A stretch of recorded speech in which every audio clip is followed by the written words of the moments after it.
Right, well, good evening all. Welcome to the first nutrition talk of 2015. Those who came in 2014 hasn't changed very much. A few things in the talk have changed, but the message hasn't changed. If you haven't heard this talk before, well, that's a big welcome to you. You're hopefully going to hear something that might change your life, change your health, change your wife. She doesn't like you cooking the way that I'm going to suggest that she does. I'm not suggesting you change your wife. Please don't go and say something. So I've entitled this evening's presentation, Heavy Weight or Healthy Weight. And you can kind of figure that out, where you might fit in, and if you need help to know where you fit in, we'll help you to find that out. Okay, if you need some help, we do run a very nice program here called the Rolf Weight-Lite program, and you met Linda Ansky, lovely lady at reception on your way in. If you ever want any information on that, it's there, and I'll pick that slide up at the end as well. So I'm going to try and answer a few questions about why. People always ask us in medicine, why? Doctor, why am I overweight?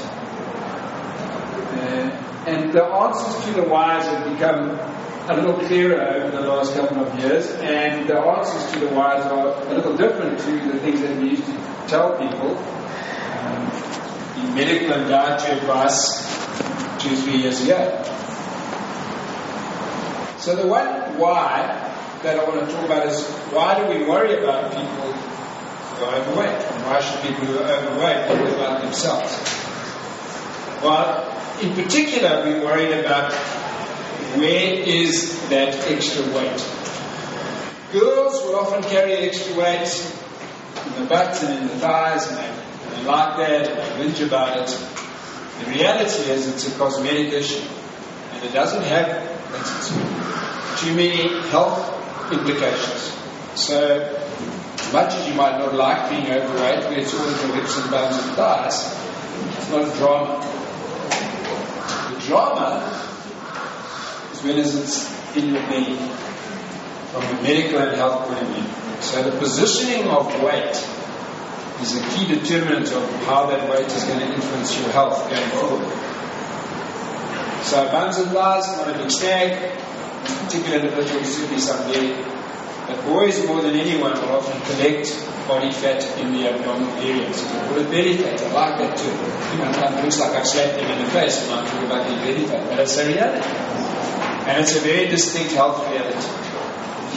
And the reason is this, is that once we deposit significant amounts of fat in our abdominal cavity, which encases all our organs, this individual will have big layers of fat around his intestine, around his liver, around his kidneys, and even in fact around his heart. There will be layers of fat. And once you have layers of fat, specifically in the abdominal area, you have an extra endocrine organ in your body. What's an endocrine organ? It's an organ that produces hormones. Okay? So in women, your ovaries are an endocrine organ. They produce hormones. In men, your testicles are endocrine organs. They produce hormones. Your adrenal glands, they produce hormones. But the abdomen produces lots of nasty hormones. Okay? Lots of fancy names. They fall into two distinct categories, what we call inflammatory hormones and pro-hormones. Interestingly, out of that belly in a man comes a lot of estrogen. And you'll see overweight men will develop boobs, so-called man boobs. They'll get them because that abdominal cavity is pumping out a whole lot of estrogen, producing hormones. The abdominal cavity with a lot of fat in it produces an enormous number of inflammatory compounds that inflame arteries, hearts. The fat itself becomes inflamed, which fuels the fire even more. And many of the diseases that we'll mention tonight, that we talk about in diseases of lifestyle, have an inflammatory basis. Arthritis is an inflammatory condition. Heart disease is an inflammatory condition. And that inflammation originates to a large extent in that repository of belly fat. So that is a dangerous area for humans to develop fat in. When we look at waist measurement, we measure it. waist measurement, and especially in men once it exceeds 102 centimeters, and in women when it exceeds 89 centimeters, it becomes a major predictive index of disease. So your waist measurement is a significant predictor of metabolic syndrome, which is what we also call pre-diabetes, which is abdominal fat, elevated sugars, high blood pressure, and a very distinct risk of heart disease. Progression to type 2 diabetes, heart disease, we're talking about heart disease, we're talking about coronary artery disease and heart attacks, and high blood pressure. All of these are predicted in individuals whose waist measurements become significant, as are these conditions. Cancer. Belly fat is the second highest risk factor for cancer after smoking. Hydrogenated. Belly fat is the second highest risk factor for cancer after smoking. These are also diseases of lifestyle, especially Alzheimer's, dementia. Alzheimer's, they're talking about renaming it diabetes type 3. Because all the risk factors of Alzheimer's, mental brain shrinkage, dementia are identical to the risk factors for type 2 diabetes. People with type 2 diabetes develop Alzheimer's 3 times more commonly than anyone else.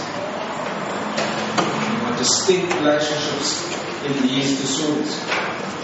And waist circumference is a significant predictor of our overall risk of dying. I'm sure you can all quote some relative with a big belly who lived to 99.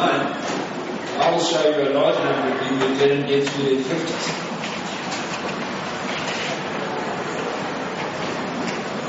What we know about overweight, belly fat, obesity is that worldwide, most notably in first world countries but spreading rapidly in third world, is an epidemic of overweight people. 1976 in America, 17% of adults were obese. 2010, 58% of them were obese. And 2/3 of American adults are overweight. In fact, in America, to be of normal weight makes you a minority population. You're unusual if you're of a normal weight. The UK is very close behind, as are Australia.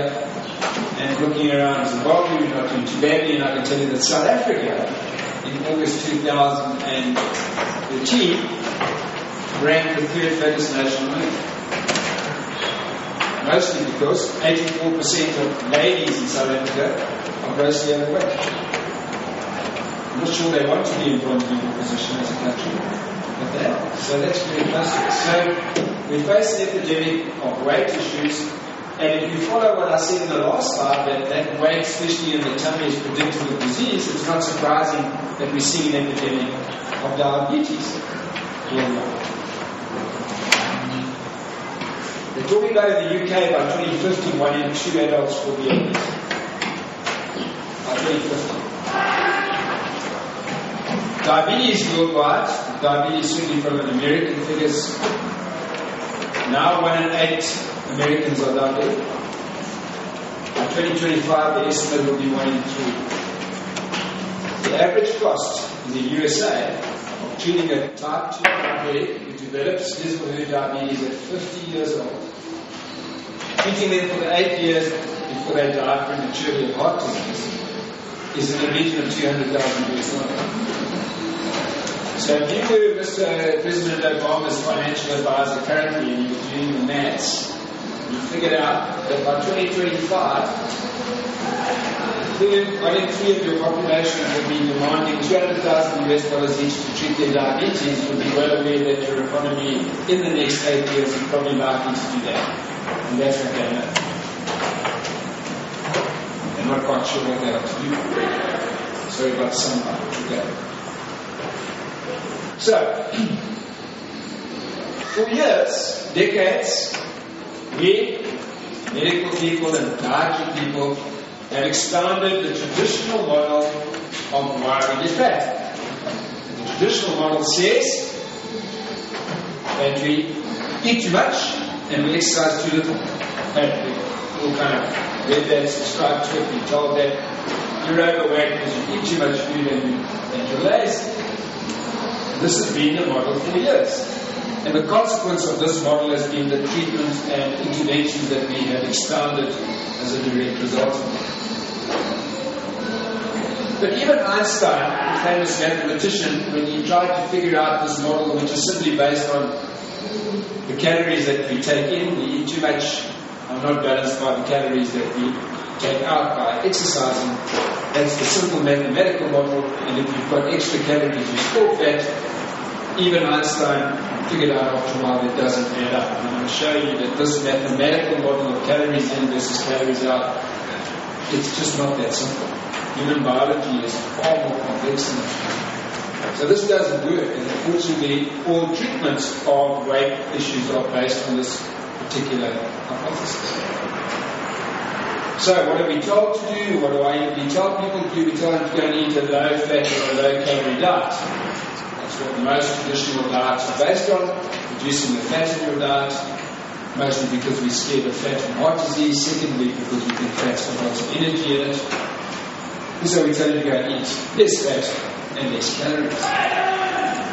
And so the type of food industry that's adapted to that is reached the point where eventually when you go and buy in the supermarket, it's got fat reduced, so it's low fat yogurt, low fat granola, low fat everything. Everybody thinks low fat is wonderfully healthy, and it is not.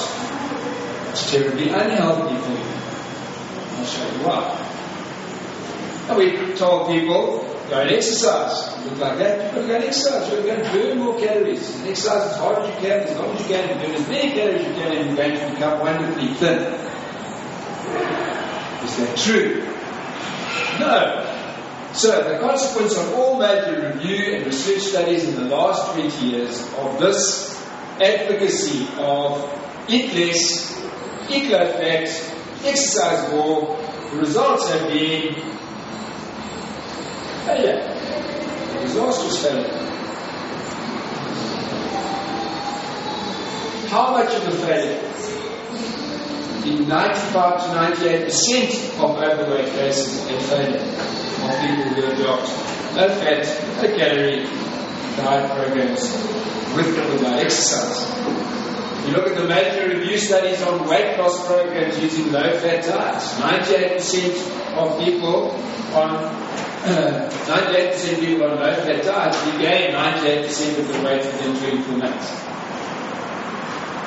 Most people, if they're pretty committed to a diet, they will lose weight in the first 4 to 6 months, no problem, even on a low-fat diet. And so if you look at short-term measures of improvement, everybody gets a tick. But if you follow those individuals for 2 years, 98%, you gain 98% of the weight on that time. It's a 2% success rate, which I wouldn't particularly be very proud of. Even worse than that, 66% of people will regain more weight than they started with 2 years before. So low-fat, low-calorie dieting hasn't had a particularly good track record and has been followed up from a research point of view. What about exercise? Well, in a recent Cochrane review, the Cochrane study is a group of highly qualified individuals who look at all the studies that are in the literature, find the credible ones, and then summate the results so that we get a consensus of research results. Well, here are the exercise results. I'm sure you've already read them. They're really impressive. So people who embark on moderate exercise programs over a period of 24 months will lose a total of about 1 kilo. That was really worth the gym fee and the 5 days a week and 5 hours a week of sweat. 1 kilogram, that lasts 24 months. If they actually exercise just a little bit harder, with a bit more intensity, hoo-ha! The weight loss was about 1.5, or a bit more spectacular. Okay, not remarkable improvements, not really achieving what that individual is trying to achieve. In fact, this was highlighted in a Time magazine article a while back, which talked about this review process and called the article "The Myth About Exercise." So what is it about the exercise program and the low-fat, low-calorie, which I simply call starvation diets? What is it about them that results in failure? Because surely if we adopt and accept the mathematical model of calories in, calories out, this is the way forward. Reduce the calories by reducing fat, calorie food diet, you're reducing that side of the equation. If you exercise and pour out the calories, you should be creating a deficit, we should be losing weight, so something's wrong. Two of the primary problems are this. Exercise and any attempt at starving the body of calories below its daily requirement causes one single significant problem: hunger. Exercise is the strongest stimulant of appetite, equal to starvation. So if you put starvation and exercise together, guess what? You become very hungry. You can all resist hunger for a while, and then it is an irresistible primal instinct that you cannot resist anymore. So you will go and eat. In fact, they've shown in most exercise studies, if you go into a bout of exercise, go for a 3K run and you burn 500 calories, in 24 hours you will have eaten 600. And that's normal behavior. Our bodies have measured the deficit and are encouraged us to eat the deficit, if not a bit more. So exercise doesn't work because it doesn't create a net calorie loss. It generally creates a net calorie gain because it drives hunger. So does starvation. And generally speaking, if that's the type of food that we're eating, because we've been advised to eat a low-fat diet, well, if you take the fat out of the diet, you have to replace it with something. What have we done over the last 35 years? We've replaced it with carbohydrate. So we eat carbohydrates. So when we're hungry, because we're made hungry by all these efforts, we're going to eat carbs. And I'm going to show you that carbs are not particularly beneficial if you are trying to lose weight. So let's have a look at the why. Why is this weight issue a problem? Why is belly fat a growing problem? Well, I'm going to show you this evening that effectively it's a complex interaction. It's not calories in and calories out. It's a complex interaction with what we eat, the hormones in our body that respond to what we eat. To an extent, activity plays a role because it has an influence not on calories but on hormones. And this whole process is modified and to an extent controlled by these things. What are these things? Genes. We're not talking about other genes. We're talking about those genes. That's our genetics. Our individual chromosomal profile in our genes have a major role to play as to why does the person next to me get fat on the same food that I'm eating and I'm not. Because our genetics make us all different. So let's have a look at the genetics, because the genetics are really the key. If you understand the genetics, everything makes sense. The cardinal feature of what's in our genes that predisposes us to fatten, specifically belly fatten, is something that we now call carbohydrate resistance.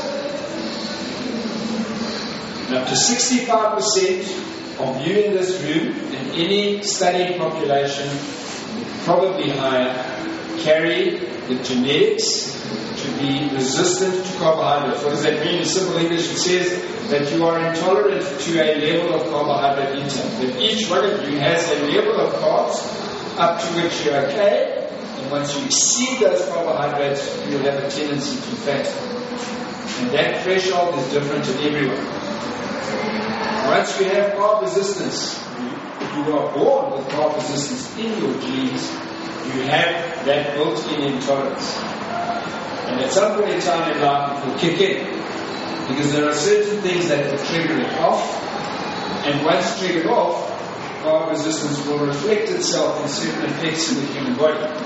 So, the genetics, as I said, up to 65% of people have these genetics. The triggers for kicking it off, turning on a gene, are as we get older. If we've eaten a diet that's very high in refined sugar and carbohydrates, we have been physically inactive for long periods of time, we have had protracted periods of stress with high levels of cortisol in the body. In ladies, pregnancy and menopause are common triggers for carb resistance kicking off metabolically. Okay. When I say trigger it off, I might need to explain that a bit. Genes are like the switchboard in your house. You walk on MCB, you put your generators on, you have to go and flip off some switches, and then the power comes back, you fix some more. Yes, you do that. Here's the oil. You don't do that when you live. He doesn't live by you. Okay, so you understand the concept. So genes are switches. At any point in time, some of your gene switches are off and some of them are on. Some of them will stay off your entire life. Some of them came on early in life. That's why some of you got blue eyes and some brown eyes. Because our colour switched on. Blue for blacks, brown for someone else. Okay. Carb resistance is a switch. You've got it, but you might not be on. It's off. If something happens in life and it switches on. These are some of the things we know. Switch it off. Being older, eating too much sugar, being lazy, being physically inactive, stress, pregnancy, and menopause. What are the effects of carb resistance when it kicks in? How do we know that it's kicked in? It's quite simple. You get fat. You get fat usually in the belly area. And you develop those diseases that we said were predicted by an expanding waist circumference. So am I saying that obesity causes those diseases? I say no. They're all caused by the same thing. Caused by the fact that primarily we have the genes for carb resistance. Carb resistance predisposes you to all these things if the environment is incorrect. So, that's the genetics. I said it's an interaction. Nutrition, hormone, activity on the side, and genetics. Look at the genetics. Let's look at the nutrition. The nutrition boils down to what we eat, much more importantly than how much we eat. What we eat. And what are the effects of what we eat on appetite in the first instance. So let's have a look at that. So, if we look at the progression of humans over the last 2.5 million years, we notice that changing shape pattern. And we can put some time frames and major changes in human history to try and explain this change in shape. Certainly for the first 2.5 million years, most of that humans were hunter-gatherers. They ate predominantly a meat-fat diet with some nuts and limited fruit experience. And occasionally they might have chased some wild bees away to have some honey as a treat. Certainly didn't go to Brookfields and buy honey every day. Okay. In fact, getting honey would have been a fairly dangerous experience if someone was going to suffer in order to get that honey from the tribe. So I don't have a lot of that. So we were hunter-gatherers for the vast millennium of time that humans have been walking the earth. Then about 10 to 12,000 years ago, we figured out how to cultivate wild grasses. The original wheat as we know today was originally a wild grass. It's called einkorn. That's what the geneticists tell us. And einkorn, interestingly enough, only had 14 chromosomes. Now with genetic engineering, wheat has got 42 chromosomes. And we've changed that chromosomal type of wheat in about 20 years. It's fascinating. There's a whole theory and lots of books written on how modifying wheat might also be a major issue for human health. That's another lecture for another day. So, we've only been exposed to growing grains which have then infiltrated our food supply for a relatively small amount of time in human history, 10 to 12,000 years. Then in the last 200 years, we developed agro-food-based industrial economies. We made factories that could produce processed foodstuffs out of what came out of the ground. So for 200 years, we were able to process food, not just pick it out of the ground and eat it. We could process it, put it into sacks and boxes, and make it nice and yummy for you. But the reality is the greatest change in human shape, from all the statistics we have occurred in the last 35 years. That's since 1980. Just when Zimbabwe became independent. That's obviously the problem. So in the time frame that Zimbabwe has been independent, has seen the greatest change in human shape worldwide. It's a real microcosm of human time. And why do we think that is? Well, we think that is because this is the period of time in which the powers that be convinced us that we must eat a low-fat, high-carbohydrate diet. We must eat lots of carbs because we must be scared of fat. So that is the time frame that we associate with the greatest change. So as one of my dietitian friends puts it very succinctly, we have become fat-phobic carboholics. We are scared of fat. We love carbohydrate. That's what we do. If you look at the estimation of what we ate a couple of million years ago, we ate a diet that was pretty much 75% fat. Carbohydrates constituted a very small proportion, 5% of our ancestors' diet, and protein about 20%. This is where we are today. 60% of what most of us eat constitutes carbohydrate. Fat is recommended somewhere between 20 and 25% in the healthy diet and inverted commas, and protein somewhere around about 15%. So it's an enormous change in what constitutes our major calorie intake. We've moved from a predominantly fat-based diet to a predominantly carbohydrate diet, and in the time frame that has happened recently, we have changed shape. You can see that if you take the American food pyramid, which is effectively the world food pyramid, which everyone uses to determine healthy eating guidelines, and I'll use that healthy again in big inverted commas. So this is the food pyramid with a few modifications that pretty much been in place for the last 35 years. If you look at the bulk of that pyramid, which says breads and starches and everything else, and fruits and vegetables, the bulk of that pyramid is carbohydrates. That constitutes 60% of our calories to be eaten as carbohydrates. That's what the powers that be have been telling us for 35 years. The problem is that we've been eating like that, that most Americans have been eating like that, and they are twice the size they were 35 years ago. So that's a bit of a problem. It's an elephant in the room. So we've all been encouraged to cut the saturated fats, ramp up the carbohydrates, and with agriculture, with food processing, carbohydrates have become the cheapest way to eat. Very cheap to eat carbohydrate-based foods. And that's going to be a major economic issue when people start talking about major change. And built into that whole carbohydrate model, we have simply been eating more and more and more sugar. If you look at the intake of people worldwide of sugar over the last 200 years, you'll notice that there's just this exponential increase. Okay, so it's now estimated that people eat up to 70 kilograms of sugar per year. It's an enormous amount of sugar. Interestingly enough, if you plot world protein and fat intake over the same time frame that sugar intake has exponentially gone in an upward direction, you'll notice that protein hasn't changed. And interestingly, fat intake has gone down. So we can't explain the obesity epidemic on the basis that the people are eating more fat, because they are not.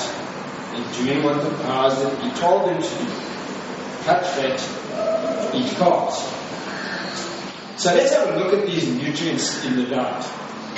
So carbohydrates, just to make sure we're on the same page, those are all carbohydrates. So sweets, and starches, even Rice Krispies are carbohydrates, as are fruits and vegetables.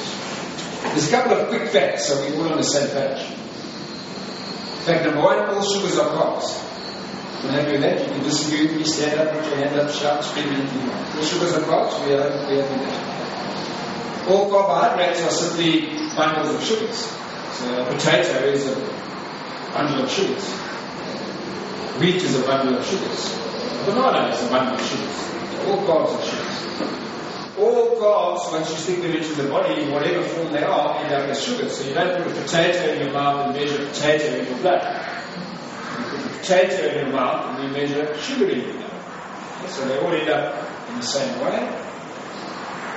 Different foodstuffs that are carbohydrates will have different rates of digesting to sugar. So some will do it very quickly and some will do it slower. Carbohydrates as a fuel are a very poor fuel. If you look at their energy content, it's only 4 calories per gram. Now, of course, depending on your viewpoint, the dietitians have always said that's a good thing. It's good that this food we're eating has only got a little bit of fuel in it, because then that's not going to make you too fat. But that's not true, because we end up eating a lot of it. Okay? And because it's got such a low energy density, we use it up very quickly. So if we use it up very quickly, we're going to go and look for some more. So actually, it's a disadvantage to have a nutrient that is a very poor energy fuel. And the other thing about sugar is there's a nutrient other than energy that has absolutely zero value. There is not a single vitamin or a single mineral in sugar. You just do it, you stand up. There isn't any. So as a nutrient, pretty hopeless. This is where most sugar probably enters the human body in the modern day diet. And these things. Soft drinks. Sodas is the Americans call them, fizzy drinks, carbonated beverages, whatever you want to call it. In that we can 350 ml of Coca-Cola. There are precisely none of your vitamin answers have come before, only for the first time. How many teaspoons of sugar in that can? How many? Oh, that's a good guess. 10. Yeah, about 10. Depending on how many teaspoons are. That's a lot of sugar. I talked about humans eating about 70 kilograms of sugar a year. 70 kilograms of sugar a year is 22 teaspoons of sugar a day. That sounds enormous. Imagine shaking, how can that be possible? It's 2 Cokes, darling. And that's before you put anything in your coffee. It's before your one slice of white bread has become sugar. It's before your Rice Krispies have become sugar. It's before you've accessed any of the 80% of 600,000 processed foods that you'll find in the supermarket at any time that are sugar added. 80% of 600,000 processed foods that are available today in the world are sugar added. In the States, they even put sugar in pizza bases because the kids go back for home. They intentionally sugar pizza bases. And the kids go back for home. And you go back for home. Okay, so these are an issue. You want to know where the carbs are coming from. And of course, the default position has always been, well, let's go and drink some healthy fruit juice. We're not going to drink fake health because we'll drink healthy fruit juice. So let's take Minute Maid because that's a very common brand. I'm going to get sued by these guys anyway. How many teaspoons of sugar in a little bottle of Minute? 12. Worse than Coke. So don't be fooled that fruit juice is somehow a default position in its healthy. It's not. It's a concentrated sugar beverage. It's simply a highly refined carbohydrate.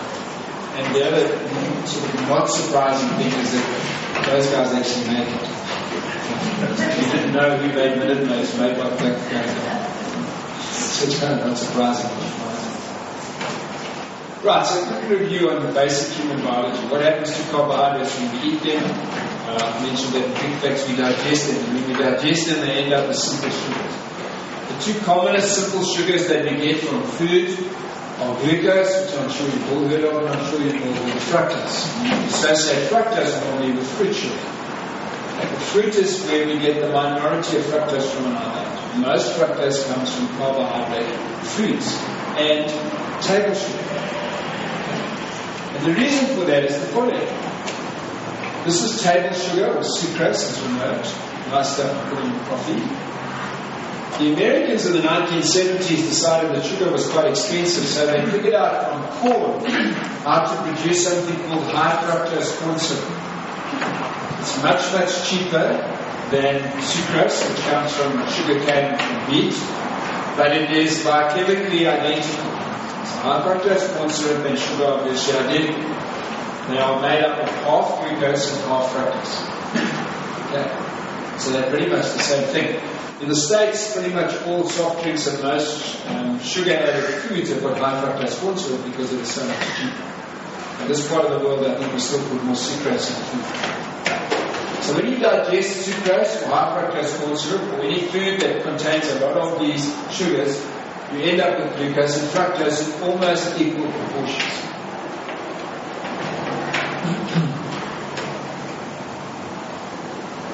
So they're about 50-50. In reality, if you want to be a true biochemist, high fructose corn syrup is actually slightly more fructose. It's actually 55%. It's 55-45. and sucrose is 50-50, but that's pretty much semantics. The effect of that, so we've digested that food, and the glucose and fructose go into our bloodstream and take them in a little journey. Are you with me? The glucose in the bloodstream will elevate our blood sugar level. Because when we measure blood sugar, we are really measuring blood glucose. The fructose won't have any impact on blood sugar because it's not glucose. So we don't measure fructose in the blood. If you go for a blood test and they measure your blood sugar, they are already measuring the blood glucose. So, when we eat that gummy donut, the glucose component of the carbohydrate raises our blood sugar. Now, some foods will raise the blood sugar very rapidly and to a very high level in a short period of time. And we call those foods high glycemic index foods. They raise your blood sugar quickly. Okay. And the typical high glycemic index foods are the ones in the red column, which are your processed food by and large, or processed carbohydrates, refined flour, white bread, sugar, cereals, pasta, white rice, potatoes, and certain fruits like very ripe bananas. They will pump your blood sugar up very quickly. In the green column, you've got foods that still will produce some increase in blood glucose, but they will do that very slowly. So your whole grains, so-called whole grains, your brown rice, white rice. Not whole wheat bread. Whole wheat bread is a complete con. Okay, whole wheat bread actually raises your blood sugar faster than white bread. So then if you go to the whole wheat pile because you've got this thing that's healthy, you're living in cuckoo land. Okay? And bread has got a higher GI than sugar. So if I give you a slice of white bread and I've got a little blood meter in your blood, I will see your blood glucose rise faster and to a higher level than if I give you a teaspoon of sugar. I don't want to explain that to you. It's a very simple explanation. Bread is made from what? Wheat. You're a farmer or in bread is made from wheat. Wheat is made up of mostly glucose and fructose in wheat. It's actually got a carb called the maltodextrin A, but it's glucose. So white bread just becomes glucose, and also a lot of it in your blood sugar goes. What did I say that sucrose was made of? It's half glucose and half fructose. And did I say fructose raises your blood sugar? It doesn't. So when you eat the teaspoon of sugar, it's for less glucose, so your blood sugar goes up less, which means by GI definition, it's actually not as bad as white bread, or bad. And I just want to make the point, those of you who eat white bread, have a nice day. So, in the low GI column, whole grains, most vegetables, especially those that grow above the ground, most fruits, most nuts, dairy, fish and eggs. So these are all low GI. Right, so this is what happens when we have breakfast, lunch and supper. If breakfast, lunch and supper contain carbohydrates, because there's cereal, there's potatoes, there's rice and meal, then basically we will measure your blood sugar elevating in response to each of those meals. So I'm going to show you that. You eat some carbohydrate, blood sugar goes up. What does our body do in response to that? It produces a hormone. I mentioned the word hormones. This is part of the interaction, so we get to about hormones. And the hormone that is produced in response to sugar that has the most profound effect is the hormone called insulin, which comes from the human pancreas. So, you will see that proportionally at breakfast, up goes the blood sugar because we had a bagel and some white toast. And in response to that, the pancreas secretes some insulin. You can see the insulin level rising, and it goes down. The same happens at lunch, the same happens at supper. If there's carbs, there's a proportional increase in blood sugar and a proportional increase in insulin. Everyone happy with that? So very slowly, it's very good. Right, so this is what happens next. So the blood sugar went up,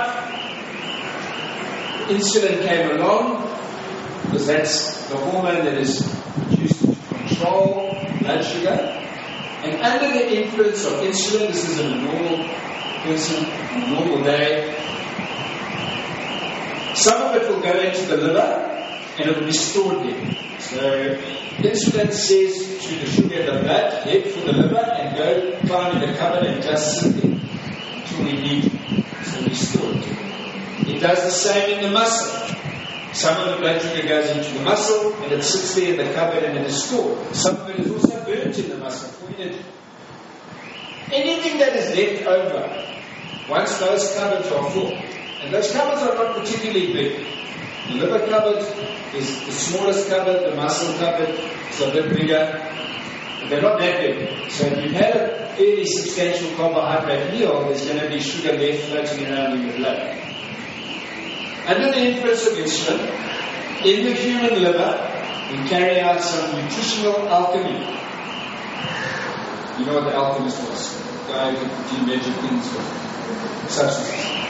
The liver can convert sugar to fat. So it does. So the excess sugar goes into the liver and it is converted into fat. Then it is sent for depository somewhere in the body. So that is the relationship between carbohydrates and fat. And when we talk about carbohydrate resistant people, that becomes a very important relationship because it becomes an upgraded, elevated, and escalated process. So insulin is what we call the storage hormone. Its primary role in life, it's got many roles. Its primary role in life is to store fuel away in the human body for a rainy day. Once you put blood sugar away, where it can store it, and where it can't store anymore, convert it to fat and put it in the fat storage. So what I want to show you is that for most individuals, the process of fattening, especially when that fat predominates in the belly, is not a calorie in, calorie out mathematical surplus problem. It's a metabolic problem. It's a complex metabolic disorder that hinges around this cycle, the amount of sugar that's going into our body, the response of insulin, and how much we are pumping into the fat stores. This cycle is escalated the more we are carb resistant. It gets worse. So we go back to the chart. The normal person eating their 3 meals, experiencing the increase in blood sugar with a proportional increase in insulin. Let's change this for the person who is not normal, they are carb resistant or carb intolerant. What happens with them? When they eat their carbs at breakfast, lunch and supper, their blood sugar spikes. The insulin response is dramatically elevated over and above the normal response. Call this insulin resistance. Carbohydrate resistance means insulin resistance. And the hallmark of that is that in response to the same sugar level in the blood, the amount of insulin they produce is much more. And the more refined carbohydrates and the more sugar you're eating, the higher the blood sugar is likely to be, so your insulin levels are going to go through the roof. What happens when you have elevated insulin levels in a carbohydrate resistant person is the following. We go back to our little biology book.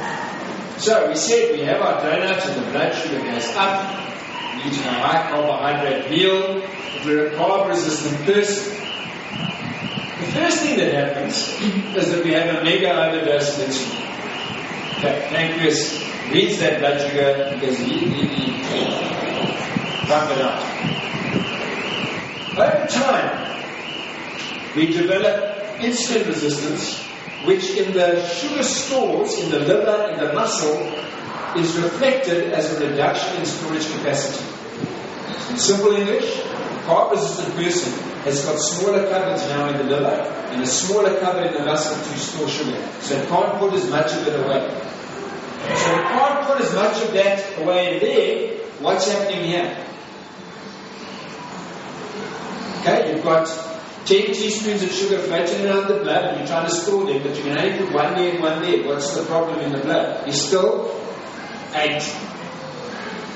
You eat a bagel, there's like 40.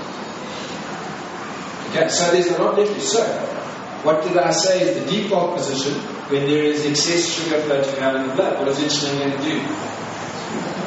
Send it to the liver, convert it to fat, and pump a whole whack of it into your fat stores. So carbohydrate resistant people fatten. They fatten because of this metabolic cycle. Because they've eaten too many calories. Not because they're not doing enough exercise, because it doesn't matter what they're eating. If it's carbohydrate and it's been converted into sugar and they can't store enough of it as they become increasingly insulin resistant with time, they're going to get fatter and fatter. And ladies and gentlemen, this is the start of diabetes. Diabetes is defined as a disease of insulin resistance. An advanced disease of insulin resistance. So this is the start of the road. Obesity is the first time. Metabolic syndrome, pre-diabetes, is the second time. And diabetes is the end of the road. That road starts with carbohydrate resistance, which starts in your genes. And it's triggered by what you eat and how old you are. And a few other things. So we get that. These are the effects of elevated insulin. I've already alluded to the fact that as our blood sugar cannot be stored in the muscle and liver, we will convert it more and more into fat, and we will fill up that lovely GLYCEMIC. It has a really substantial capacity to fill. But there is another nefarious effect of insulin on fat that compounds this particular problem, and that is that insulin will padlock our fat stores. In other words, it will allow them to be filled, but it will turn off our capacity to empty them. So when we are looking for energy, to think, to breathe, to walk, and we've got this enormous energy store, like a giant fuel depot. In a carb-resistant person eating a high-carb diet whose insulin levels are high, they cannot access this fuel store. If you cannot access that fuel store and your brain is looking for energy, what do you think your brain is going to tell you? Be hungry. Feel hungry. Go looking for food. And when you're very hungry, what looks really nice? Donuts, bread, jam. That's the reality. And if you're a carb-resistant person, who's going to eat donuts, jam, and white bread? What do you think is going to happen to that vicious cycle? It's going to repeat on itself, and repeat on itself, and repeat on itself, and that GLYCEMIC is going to grow. Week by week, month by month, and year by year. We also have this profound effect of carbs on appetite. They make us feel temporarily full, but I said to you they're a pretty low density fuel, so they're used up very quickly. So that naturally stimulates appetite. We've addressed that. But carbs have another powerful effect, is that they go straight into the brain, and glucose uses the same pathway that heroin uses into the brain. And it goes to the same part of the brain that heroin goes to, and it tickles it, and it pushes buttons, and those buttons say, be hungry, be madly hungry, and they create addictive hunger. Sugar is a drug, it's an addictive drug. And there's an endocrinologist in America called Robert Lustig. I'll send you the YouTube link to your emails that I hope you get into later. You must watch this video on sugar. He talks about how addictive a drug sugar is, and although most of us are trying to talk about changing nutrition, he believes that it is an addiction in the same sense that heroin, opium, and alcohol, and that's a bigger problem for us. And I've certainly seen that in the 2 years we've been running our program. True sugar addicts. I had a lady who drank 10 Cokes a day. And I said to her, that's absurd. She said, I know. It's no different to the person who smokes 60 cigarettes a day. I say, that's absurd. He says, I know. So why do you do it? She says, because I can't stop. That's an addiction. So, sugars are addictive. They make us addictively hungry. That's what some of you might have a problem with. It's funny, but it's 100%. I made this point earlier. Our world, from a food point of view, is alive with sugar. 80% of 600,000 foods are sugar added. It's in everything. Ketchup, cereals, Things you don't even know are sugar. Everything with sugar. Okay. It's processed. The messages. There's an 80% chance there's sugar in meats. Meats that are cured with sugar. You go and get processed sausages, even here. In America, Sydney, they've got sugar in them. It looks all nice and neat and fatty, it's got sugar in it. It makes it taste nice. So it's unique, so it's hard to get away from. So, here's the first message. Number one, healthy weight, as opposed to heavy weight intervention, is cutting carbohydrate from your diet. Am I saying cut it out? I'm saying cut it down. We need to reduce our total carbohydrate intake for sure if you want weight to change. If you don't cut your carbohydrate intake, it doesn't matter what you do. You will never maintain a healthy weight. Because if you are carrying extra weight, most of it's in the abdominal area, you are carb resistant by definition. That's an issue. But what you've got to cut out are the most inferior carbohydrates, which are sugar and highly refined carbohydrates. Do that, now starting to look at the health. So we're talking about low carbohydrate nutrition. I detest the word diet, although it is scientifically correct, because diet is a word that means different things to different people. It's like simple. So diet to me, as a medical practitioner, means the way that we eat. The diet to you is a short-term intervention of eating lettuce in order to lose 5 kilos for your son's wedding in 2 weeks' time. Yes. So the word diet is something we're going to be very careful about using. I prefer the word nutrition. Because everybody understands nutrition is not talking about some wacky, eating breakfast. It's not that difficult. 80% of the difference, unless you're an addict, is simply made by reducing your carbohydrates, by cutting out bullshit, by not eating any of the white starches. What are the white starches? Potatoes, rice, bread. Don't say white. Bread. I don't give it white and brown. Bread. What else? But it is white in this context. Pasta. Okay. Those are the white starches, the big white starches that we dominate our diet. Cut those out. We stick to healthier carbs. If your weight's not enormous, you can have some whole grain carbohydrates. If you are enormous, you shouldn't have any grain-based carbohydrates. Most of our carbs should come from fibrous vegetables. Most of those vegetables should be ones that grow out of the ground. Root vegetables are usually very carbohydrate dominant, very sugary. Okay, so we prefer ones that grow above the ground. Most fruits, most nuts, and I'm not going to go into detail tonight. And as I say, if your weight is stable, if you've got small amounts of weight to lose, then you can get away with very small amounts of raw and refined carbohydrates. But the more I go into this world of nutrition, less and less I'm advised that people need any of those things. Okay, but at the moment, there's some areas of forgiveness for things that are not tied to the other, but not in any significant amounts.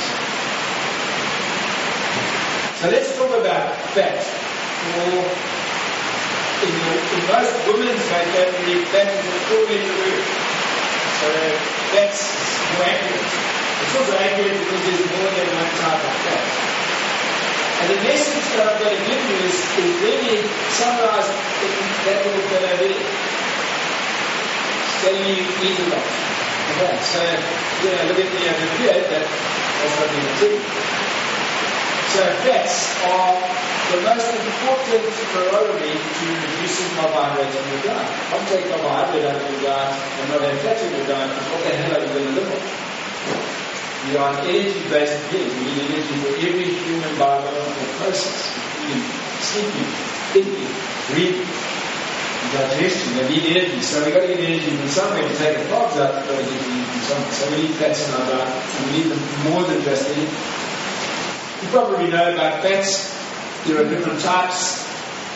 We used to talk about the good, the bad, and the ugly. Now we just talk about the good and the ugly. And the reason for that is the good is pretty much all natural fats. All natural fats are good. There's no such thing as bad saturated fats. All fats are good if they're natural. And those that we make artificially are all ugly. And the artificial ones we make are all hydrogenated and trans fats. Things like margarine. It's bad. And vegetable oils. that are full of omega-6 fatty acids. Bad, not bad, they're downright ugly. So the ugly fats, with the skull and crossbones, are all the ones that are artificially manufactured. Trans fats are made to put in biscuits and cookies to stop them from going off. And those are industrially manufactured. Margarine is industrially manufactured. Anyone ever gone to watch margarine being made? When margarine comes out of the machine at the end of the margarine making process, it is black. You're actually going to eat that margarine. So they color it yellow so that it looks like butter so that you eat it. It's coloring that makes it yellow. Artificially manufactured hydrogenated fat is not good for you. This is another really important point about fats. I talked about carbohydrates. They are a low energy fuel. Fats are a very high energy fuel. They've got 9 calories per gram. In fact, that makes them a super fuel. Really super fuel. But of course, if you're on the other side of the coin, you can understand that in years gone past, they said, but there's so much energy in this food substance, that's going to make you fat. It's got so much energy. But we know that's nonsense, because the body isn't a mathematician. It doesn't worry about how much you're taking in and how much you're taking out. It says, what is the effect of the food you're taking in on your metabolism? And we've looked at carbohydrates. They're the worst things for your metabolism. So fats are a super fuel, because when you eat a little bit of them, you've got an enormous amount of energy with which you can do things with. So you don't need lots of them. Does that make sense? Okay. It's the opposite of what we've been taught, the opposite of what we've been taught. So the ugly ones, the hydrogenated ones that we find in foodstuffs, frying in vegetable oil, especially repeated frying in vegetable oil, produces enormous amounts of these nasty trans fats that are pretty much going to attack your heart and kill it. Okay. So there's a very close connection between the human intake of trans fats, which are made industrially to put in food to stop it going off, and are produced by repeatedly frying vegetable oil. Those things are going to kill you. That's why the fast food industry is so dangerous, in part because of the carbs that feeds us, but to a large extent because of the fats that they feed us. These fats. Highly inflammatory fats cause gross inflammation in the food body. So we don't like these things. Vegetable oils, highly inflammatory, high in omega-6 fatty acids. We don't need much in the way of omega-6 fatty acids in the human body. And those fatty acids, they're called essential, must be in a very delicate ratio with what we saw on the other slide called omega-3s. You see that? Omega-3s and omega-6s. The omega-3s we get from fatty fish and from flaxseed or linseed. And the ratio of the human body that is associated with health is a ratio of 1 to 1. Omega-3s to omega-6 is 1 to 1. But the modern diet is so full of vegetable oils, and we feed our cattle and chickens and pigs so much grain that the omega-6 content in the meats that we eat and the oils that we eat is 20 to 30 to 1 to our omega-3 intake. Currently, that is a highly inflammatory environment in the human body. The only way omega-6 to go down is stop eating these things. Okay, eat more trees, more fatty fish. So, the number 2 healthy weight intervention, much as you might look at me with big goggly eyes, is to eat more healthy fats. And all natural fats are healthy. All these fats are healthy. These are healthy. These are healthy. And those are. These are healthy monounsaturated saturated fats. Interesting fact for you, there's no such thing really as a saturated fat for you. There's no such thing as a monounsaturated fat food. There's no such thing as a polyunsaturated fat food, because every single naturally occurring food with fats in it has got all 3.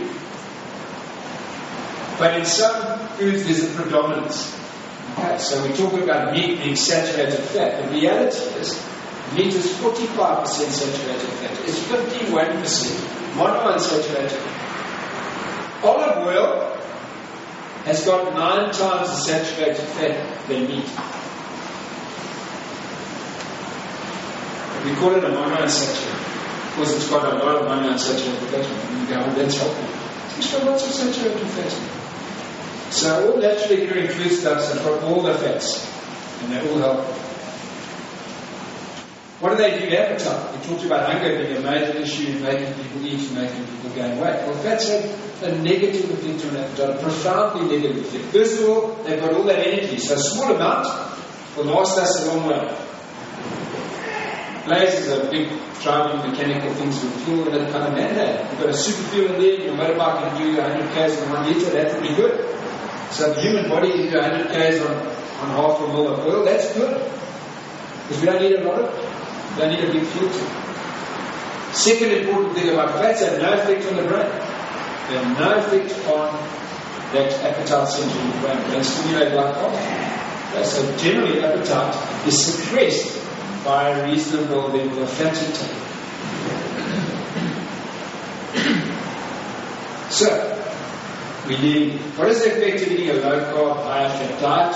When you go to our biology diagram, it's quite simple. We don't get that massive insulin response because we don't have a big elevation in blood sugar. So if you don't elevate your blood sugar, you don't elevate your insulin. If you don't elevate your insulin, you don't convert sugar to fat and fill up your gluten. And more importantly, you can unlock the fat stores. Okay?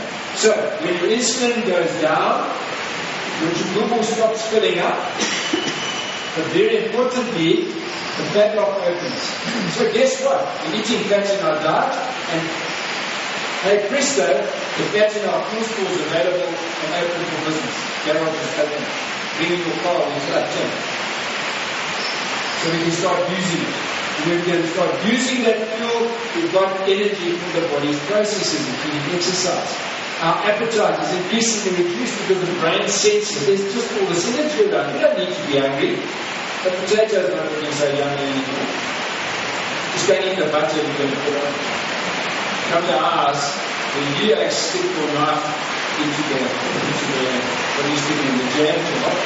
We stick it into the butter and eat it.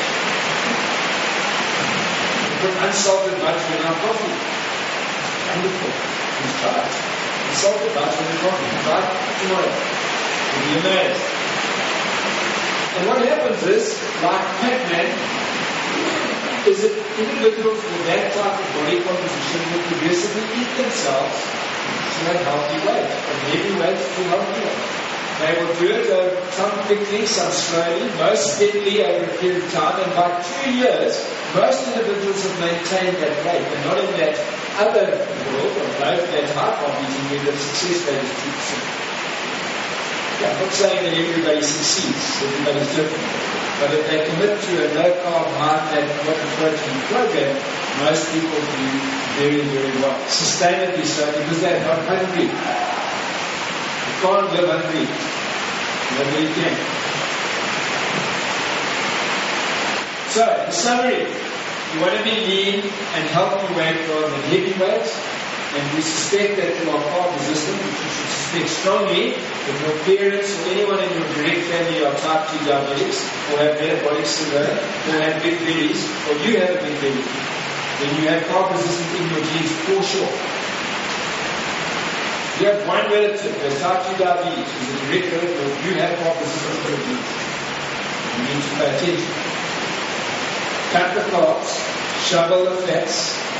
Eat a low-carb, high-fat, moderate protein intake. We often accuse them of advocating a high-protein diet. They're not.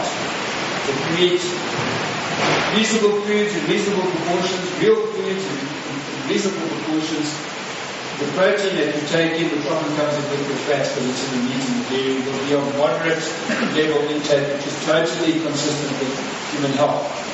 So this is not a high-protein diet. I can see that written in our here in food. That's nonsense. High-protein diets are very high-protein. It's a bodybuilder who drinks, gallons of those supplements to try and increase their protein intake. That's a high-protein diet, and that's not good for you. We're not advocating a no-carbohydrate diet either. Lots of carbohydrates. We use many salads if you want, and many cauliflowers and broccolis if you want. That's not carbohydrate. Fruit. Not too often, but infrequently, so it's not a no-carbohydrate diet. This is the way to eat healthy. Carbohydrates, if you are carb resistant, are weapons of mass destruction. That's for sure.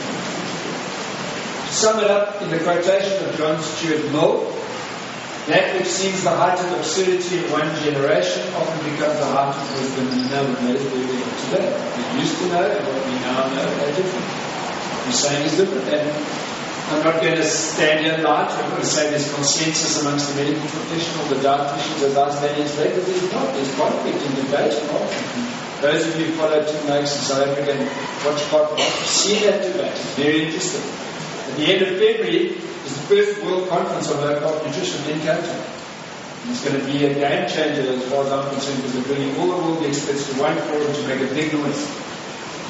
Just tell people, bring your evidence, let's debate it here. Now, let's put this away. Because the evidence is strong. And I was a very conventional medical practitioner, I still am. I don't have wacky ideas. I've reviewed this evidence for 3 years, and I'm convinced it works. We've run a program here for 3 years, I know it works. Low carb, high fat nutrition is probably going to become the cure for diabetes. It's a program we run at Duke University by a physician called Eric Westman, and they're very much showing that diabetes is a curable disease. We used to think it incurable. We used to think we managed it with diet, and then we would increasingly use oral drugs, and we would resort to insulin as a last resort. All we did was manage diabetes. And it doesn't matter what we have done about diabetes since 1921 when insulin was discovered. From 1921 to 2015, diabetics still today die, 70% of them from heart disease, 8 years premature from their predicted mortality. We're now talking about putting diabetics into a very low carbohydrate diet, 25 grams a day, and we're seeing cures in 6 months. The cure being on the basis they stay on that, they no longer require any drugs, their blood sugars are normal. No more insulin. We're seeing it. It's amazing. And I will hear more about that at the end of the night. So, to finish off, final word from the wisest man in the movies, Yoda. May that be with you. If you're going to have a go at low carb, high fat, moderate protein nutrition for a specific purpose like weight loss, which is the main theme of tonight's presentation, there's no trying. I will share that with you. You do it or you don't do it. Try means I do it for 3 days and then I have some bread. And I be good for another 3 days and I have some bread. It doesn't work. The reason it doesn't work is if you're carb resistant, the moment that bread comes into your system, that whole vicious cycle starts again. And even if you've been good for 2 weeks, one slice of bread will turn off the fat stores and refill them for 5 days. So if you're being good every 5 days and having a little sip on the 6th day and you think that's okay, it doesn't work metabolically because your cycle continues. Unbroken. Sugar, insulin, fat. So this is a very wise bit of advice. You can't try it. It doesn't work. And people have come to me and said, I've tried it and it failed us. They don't even answer. So know what they're telling me. Telling me they tried it for a week, then they had a slice of bread, then they tried it for another week, then they had another slice of bread, and after 4 weeks they said it didn't do it. And I said, okay, we'll come back and we're going to do it. Because that's the only way that actually works. Enjoy your dinner. I think it's going to change your dinner tonight. Thanks for listening.